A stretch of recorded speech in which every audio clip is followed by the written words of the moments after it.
What's going on, Tactical Citizen TV here?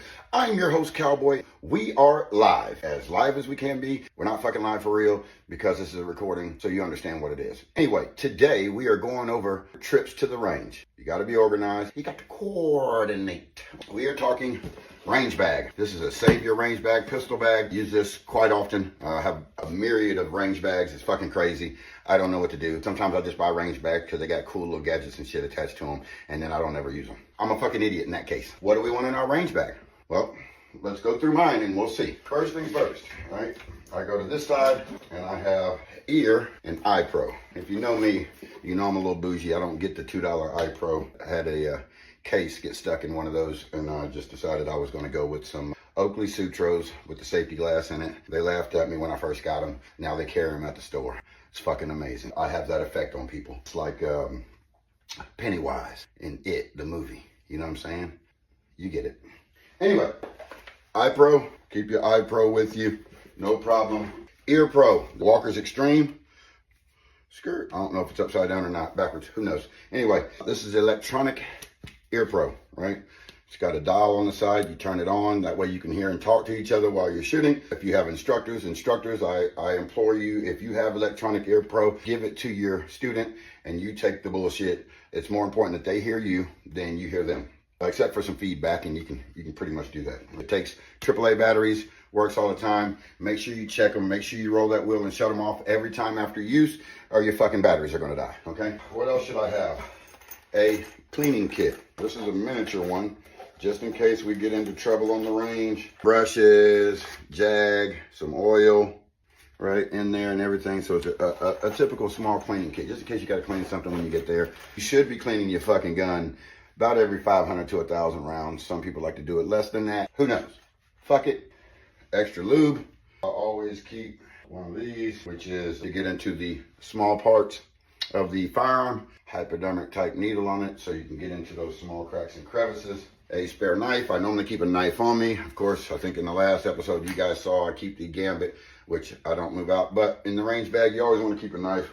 That way, if you got to cut anything or whatever like that, whatever. It is what it is. Somebody fuck with you on the way to the car and you can't get the guns out and the guns are in the bag. You just go in here and say, my money's in this motherfucker. Grab the knife and cut that son of a bitch. Let's go to the middle of the bag. Speed loader, right?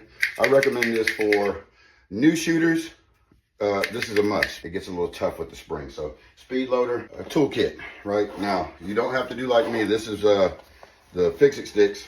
It's awesome because it's got inch-pound torch drivers and stuff like that. So that's what makes it pretty cool, because a lot of the stuff that you have, scopes, scope mounts, bases, certain things have a certain torque setting, inch pounds. Some of them are foot pounds when it comes to barrel nuts and stuff like that on AR-15, but most of it's inch pounds when it comes to mounting sights and different things like that. Of course, ammo. I like this Save Your bag because it comes with these little pouches that I just run my ammo in instead of having to pull them out of the box, get them out of the plastic carrier in the bag, or magazine holders, okay? You don't want to fucking show up to the range with a gun and not have the fucking magazine. I've done it before. It fucking sucks.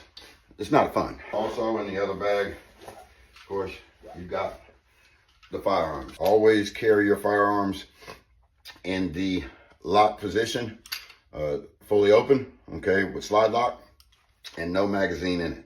That way you're sure if you go in there to reach in that bag, accidentally grab a trigger or whatever, it's not anything gonna happen while it's not in battery. It's a safety thing, and when you're pulling them out the bag, it makes sense for you to have them like this. It makes everybody else feel safe. It is what it is, okay? Quick tidbit. You see how my guns are oriented in there two different ways? When you get into the range bay, whatever gun is faced down the range, pull that one out first, set it on the table, and then spin your bag around so the barrel's facing back down range and pull the other weapon out. Same thing if in a rifle bag. If you got rifles two different ways, normally you do that because the stocks and they get meaty on the same side, it'll bulge out your bag. I get into the bay, bay's face this way, I pull this one out, I turn the bag around, I pull that one out, okay? Don't be a fucking dick. Use range etiquette. That actually helps everyone, including the RSO, the range safety officer, feel good that nobody's going to get accidentally shot or some bullshit like that while everybody's trying to have a good time and enjoy themselves shooting fun guns. Here's what I want to let you guys know. If you ever see me on the range and I'm shooting, Don't fucking bother me. I'm just kidding. Just come ask me a couple of questions. Just don't bother me while I'm actually pulling the trigger, okay? If you want some actual instruction, come pay the piper, and the piper will play the game. Your boy can fucking shoot. A little bit. A little bit. All right? A little bit. Okay. A little bit. After that, fuck, man. Ain't much else after that. Just fucking have fun.